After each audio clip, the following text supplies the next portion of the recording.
Hi guys! Welcome to my vlog. So, ang topic na naman po natin ngayon ay about sa lending app pa rin na Peramoo. Bale, ang Peramoo ay makikita at madadownload po natin sa Play Store. Ayan po siya. At meron siyang 4.4 star rating.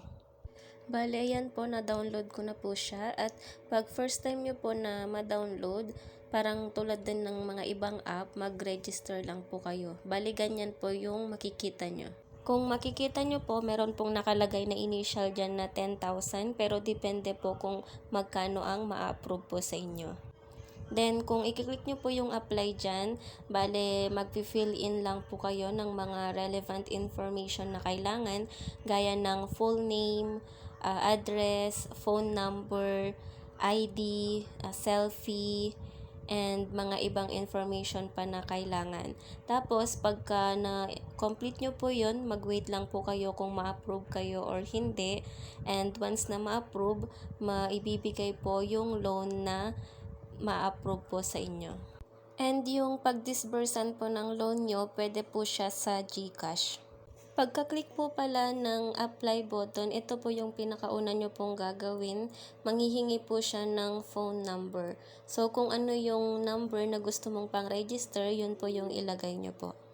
Bale, once na na-approve po kayo ni Peramoo, ito po yung magpapakita sa app po ninyo. Kung makikita nyo, meron dyang 4.5, pero ang unang offer po nila nun is 3.5 po. So, isipin na lang natin 3.5 yan, tapos ang loan length niya, kung makikita nyo, is 80 days.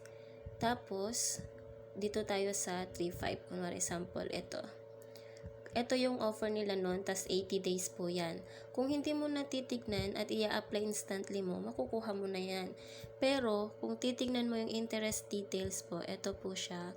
Kung makikita nyo, ang dami pong nakalagay na mga ide-deduct po nila. Interest expense, account management fee, platform service fee, risk management fee, credit reporting fee. Kung ito total mo po yan, lahat po yan is 1.5. So, kung i-loan mo po siya, bali ang makukuha mo na lang is 2,000. So, minus 1.5 po. Pero yung case ko po nun is 2.1 yung na-receive ko. Bale, 1.4 yung deduction. Tapos, after 7 days, ang babayaran mo is 3.5. Or 3.4 something lang po siya kasi meron siyang pa-discount na coupon pag nagbayad ka na. So, yun. Yung 3.5 mo, ang mare-receive mo lang is 2.1. Tapos, 7 days lang siya. So, bali yan po nun is 80 days. Tapos, after pagka-loan ko ng 3.5, may nag-message ulit na sabi niya, dahil sa good credit standing, nag-offer ulit sila kahit may utang ka pa.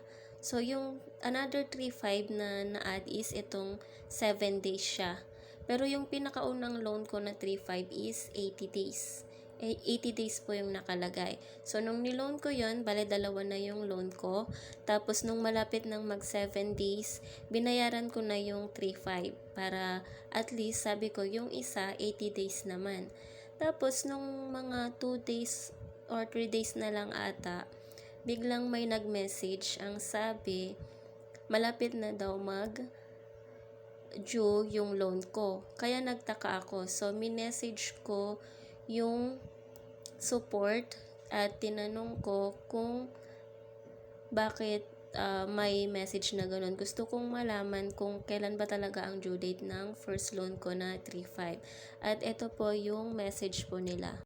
Bale yan po, kung makikita nyo, may message ako na this is the screenshot showing 80 days. So, yung in-explain ko dyan na yung first loan ko, ang nakalagay is 80 days and yung second na 3.5 is 7 days. So, binayaran ko na yung 7 days pero sinasabi pa rin na may malapit ng mag-due kahit ilang days pa lang. Tas ang reply nila is yan. Good day, as per checking, your loan term is within 7 days and the start was when your application been approved. So, dalawang beses ko po yung sinabi. Sinabi ko pa kung chinek mo ba yung screenshot na nakalagay na 80 days. Pero ang reply, ganyan na ganyan din. Parang same lang. Parang automated na lang siya. Ganun.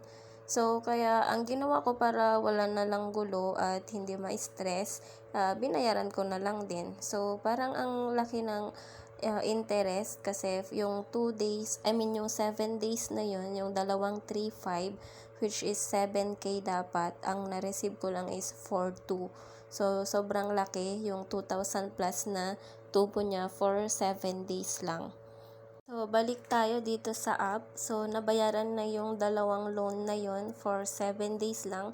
So, ngayon kung titignan nyo, ang dami na nilang offer. So, pwede mo tong pagsabay-sabayan lahat. Yung 4.5, 3.5, another 3.5, 4.5, 3.5. So, ilan yan? 1, 2, 3, 4, 5 lahat na installment. At saka nakalagay na naman dyan 80 days. Pero hindi naman yan totoo. 7 days lang din lahat yan. So, kung pagsabay-sabayan mo yan, sobrang dami. Ang laki ng tubo. Tapos, kung titignan nyo naman yung 4-5 na yan, titignan nyo yung interest. Kung ito total mo lahat yan, nasa 1.8 lahat. So, kung ilolon mo yan, magkano lang din yung mare-receive mo. Ayan. Tapos, itong mga 3.5, 2,000, 2,000 lang yung mare-receive mo sa mga yan. So, masasabi ko lang sa app na ito, legit siya kung sa legit. Kasi, makakakuha ka talaga agad kung swerte ka, na-approve ka, at sobrang kailangan mo, makukuha mo talaga yung pera, pero sobrang liit lang din. Yung inaasahan mong 3.5, 2,000 lang yung makukuha mo, tas for 7 days lang siya.